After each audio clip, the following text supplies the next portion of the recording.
చిత్తూరు జిల్లా కుప్పం నియోజకవర్గానికి ఈవీఎంలు శనివారం చేరుకుంది. ఈ సందర్భంగా కుప్పం పట్టణంలోని ప్రభుత్వ జూనియర్ కళాశాలలో ఏర్పాటు చేసిన స్ట్రాంగ్ రూమ్ లో ఎన్నికలకు సంబంధించిన ఈవీఎంలను వివిధ రాజకీయ పార్టీల ప్రతినిధుల సమక్షంలో అధికారులు భద్రపరిచారు.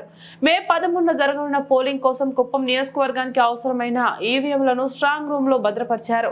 కుప్పం మండలం నడుమూరు వద్ద ఉన్న అంతరాష్ట్ర చెక్ పోస్ట్ ను ఎన్నికల అబ్జర్వర్ అమృత్ జైన్ కుప్పం రిటర్నింగ్ అధికారితో కలిసి తనిఖీ చేశారు. చెక్ పోస్ట్ లోని రికార్డులను పరిశీలించి సిబ్బందికి తగిన సూచనలు చేశారు. తమిళనాడు రాష్ట్రం నుంచి వచ్చే వాహనాలను క్షుణ్ణంగా పరిశీలించాలని సూచించారు. మద్యం, నగదు, బహుమతులు తరలింపుపై ప్రత్యేక నిఘా ఏర్పాటు చేయాలని డీఎస్పీ శ్రీనాథ్ ను ఆదేశించారు. అదేవిధంగా పోలింగ్ సమయంలో చేపట్టాల్సిన చర్యలను వివరించారు. ఈ కార్యక్రమంలో ఎన్నికల రిటర్నింగ్ అధికారి కుప్పం ఆర్డీఓ శ్రీనివాసులు, డీఎస్పీ శ్రీనాథ్ తదితరులు పాల్గొన్నారు.